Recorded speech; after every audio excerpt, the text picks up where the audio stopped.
Hey, hello.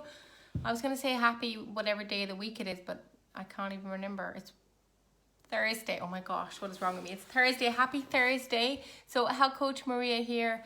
If you're watching, give me a wave, and if you're watching the replay, just type it replay in the comments below so I know that I'm here. So just a quick one today. There's a couple of you in this group that I haven't met yet. So hello, lovely to meet you. Welcome here. I've been chatting to a lot of you. If you haven't had a chat to me, have a look at your private messages because I will have had a little opportunity to chat with you in there. Now, what I want to talk about today is something that's come up. I've had a couple of sessions this morning, and something that's coming up is that feeling of waking up exhausted. So I work with professional career-driven women that are exhausted, okay?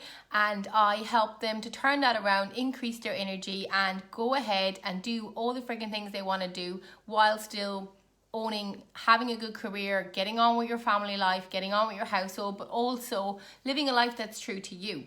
And I remember before my signature program is the Energy Boosted Success System, before I figured out all the components of that and started living that, I would wake up in the morning like so angry. I remember just like the anger was concerning. Like the alarm would go off and it was kind of like I was when I was a teenager. Like I was stuck to the bed. I felt like it was the middle of the night and I was like, it would load up the feelings of having to get out of bed and go to work. Now, luckily the anger only lasted for about 5 to 10 minutes. So if that happens to you, just like let me know, just post it in the comments for if you wake up when the alarm clock goes off and you just feel really kind of just furious, like that somebody has the audacity to ask you to get out of bed because you're not finished sleeping.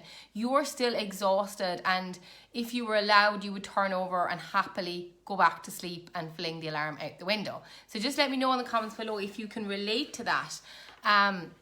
You're waking up and you're not feeling refreshed. You're like, well, I go to bed, I should wake up refreshed and full of energy. So stick with me and I'll give you a couple of tips that can really change that. Now, fast forward to where I am today. I get up at about 6:15 most mornings and I don't need an alarm clock. I get up before my children and I never thought this would happen. Like that I get up on Saturday and Sunday at the same time. It's a choice. I don't have to drag myself out of bed. I just wake up naturally at that time. And inside my program, there's lots of ways where I show you how that can happen. But what I want to share with you today is the 3 ones that are really implementable. Some of them you're going to find easy and you're going to want to do, and some of them you possibly won't like, but that is reality. So, so just to summarize, if you are, the alarm goes off and you're waking up and you're not feeling refreshed, you don't feel like you had a rest, you want to stay in bed, you're still tired and you're dragging yourself out of bed, or you're having to go for that coffee or whatever just to get yourself across the line. When we go for coffee, we're going for caffeine. So it's a fake wakeness, okay? It's not a solution, it's a band-aid. All right, and that's something I always want to stay away from. Like, I'm 100% a fan of modern medicine, but when we go to our GP or something like that, they tend to give us medication, they tend to prescribe us something, and that's not there to get rid of the symptoms. Or no, that's not there to take the problem away. What it normally does is it masks the symptoms of the problem, but it doesn't find the root of the problem. So that's my mission in my business, is to find out, well, why are you exhausted? Let's go back. Instead of going, you're exhausted, well, let's drink more coffee or have energy drinks or take supplements. All of those things, or, work out more. They're not going back to the root of the problem. So if you're waking up and you're tired, now there's a heap of tips I could give you here, but the main one I'm going to start off with is eating. Okay, so if you're eating any time past 7 p.m, when you get into bed, your digestive system is very busy breaking down food, so it's not in a position to rest. Now there's 2 types of sleep, girls. There's your REM and your non-REM, so your rapid eye movement and your non-rapid eye movement. Your rapid eye movement is the one where you're not fully asleep, okay? You're transitioning into non-REM. Now, the non-REM sleep is the one where you're going to get refreshed. It's that deep, deep sleep, okay? To the point where you actually won't wake up unless somebody's making a lot of noise. You know, sometimes if someone, your partner or something comes into your room and you can hear them, you wake up, okay? That's you when you're in REM sleep. But if they come in, but you're like, I didn't even hear you come in last night. Okay, chances where you were in non-REM. Now, you might be a really light sleeper and that would never happen, but just be aware of the two different sleeps. If your digestive system is chugging away with a load of food in your stomach, putting it through your intestines, trying to absorb nutrients from it, it sure as heck isn't going to be in a position to get into non-REM sleep. Okay, so eating no later than 7 p.m. Okay, that's the first tip. The second tip is alcohol. A lot of us need alcohol in order to unwind and to rest. Now, I drink alcohol. The good news is I'm not going to tell you not to drink or not to give up drink. I will never tell you not to do anything. Okay? I will always meet you where you're at and take you to where you want to go. Okay? It's not my prerogative to push my agenda on you. We have to find out what fits for you and your lifestyle. Otherwise, it just won't work. Okay, we're not one of these, I don't work one of these diet mentalities where I'm trying to get you to follow this. It's like, no, if that doesn't work for you, we are flexible. So when it comes to alcohol, what I'm saying is that if you're that person that comes home and you need a glass of wine most nights just to relax, to unwind, it's your little treat, okay? You're friggin' busy, you've got so much on, you've so many balls in the air. Your favorite part of the day is sitting down on the couch with a nice glass of red wine. It's only one glass and it's only, you know, once a day, all right? What I will say to you is keep your glass of red wine by all means, but it shouldn't be every single day. Because again, if you've got alcohol in your system, it's toxic. To your body, that's a toxin. So your liver is like, red alert, we've got toxics. We need to break this down. We need to deal with this. All attention on deck. You are not going to be able to get into a non-REM sleep when your body's dealing with toxins.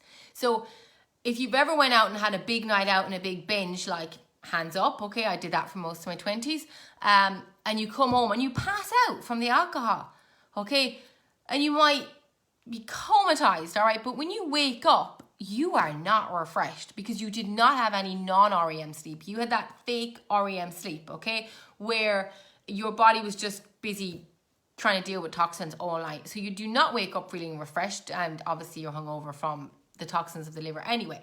But that's just an example of it in an extreme case. But even if you have that one glass of wine, you're still putting toxins in your body. It's affecting your hormonal balance, which for us women, you know, that are menstruating or that are moving into the perimenopause stage of our life, our hormones are really important. And a lot of us don't know a lot about it. So when it comes to hormones, 10 p.m. is the ideal hormone window for bedtime. Okay, so who would have thought that there's actually an ideal bedtime for us women in our, you know, 30s, 40s, 50s, okay? And it's 10 p.m. because that's the perfect time where your sleepy hormones go up and your adrenaline and your cortisol hormones start to go down. So if you can get yourself into bed before 10, you're working with your hormone sleep rhythm. Now, I appreciate that some of you will be shift workers and that is just not a possibility. But if it is, 10 p.m. is a great time to get yourself into bed, especially if you want to get that non-REM sleep, which is the refreshing sleep, okay? So if this is making sense, just give me an emoji or a thumbs up or something below so I know that you're listening. So far I've given you 2 tips, the food one and the alcohol. So I'm not saying don't have your glass of wine. Hell girl, have your glass of wine. We all need it. If you need it, you need it. But not every night. And if you stop having it, I just want you to notice, like you probably find it harder to fall asleep initially because you're missing that fake kind of dopiness that the wine gives you. But I'd be interested to see how you feel when you wake up, okay? So we sometimes think about the wine will help me go to sleep, but we don't think about how we feel when we wake up after the wine. So it's good to kind of just be a bit more curious about how you show up on the other end. Now, the last thing is something that you've probably heard of before, and it's very true. When we go to sleep, we sleep with our circadian rhythms, okay? As humans, we're designed to sleep in the dark, okay? So when the sun goes down, we sleep. When the sun comes up, we wake up. It's called our circadian rhythm.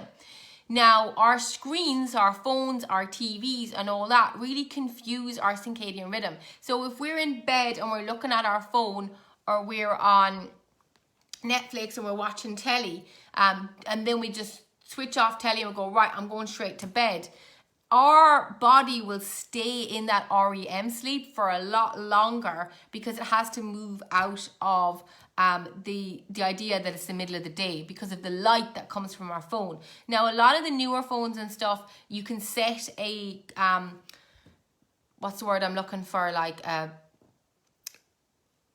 I don't know, you can set something on it anyway that it flips into night mode and it just goes a little bit darker. You won't even notice it, but it is actually a really cool thing to do. It'll take you 2 seconds to do it. Google it, how to set my phone into night mode.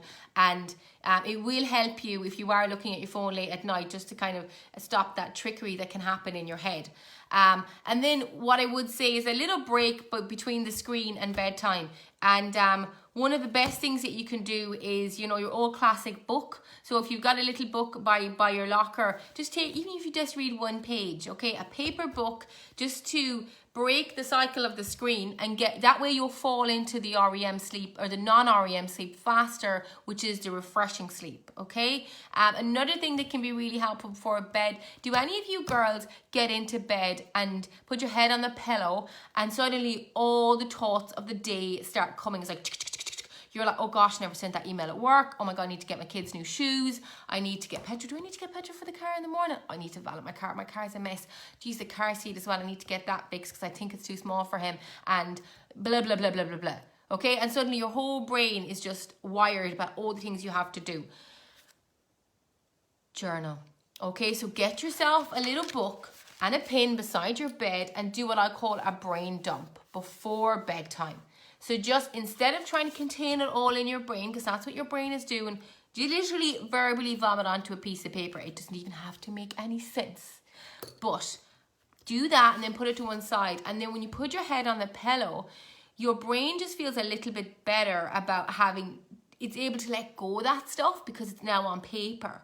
So it doesn't feel like it has to hold it all in your head. So just to recap, girls, if you're waking up exhausted, inside the Energy Booster program, I give you an awful lot more tips about this. My program's all about very small, manageable steps to make sure that you have increased energy and you're guaranteed increased energy on the other side of it. What I've shared with you today is about eating before bedtime, not the best idea. Drinking alcohol every night, not going to help you get into that non-REM sleep. We talked about the difference between the two. We talked about how screen time can affect your circadian rhythm, why that's important, and what to do to break the screen time to bed cycle. If that was helpful, type it in the comments below. Say, yeah, helpful, Maria. Or if you have any more questions on it, just let me know. Otherwise, hop over to your PMs and say hello to me because I would love to meet you. See you later. Bye.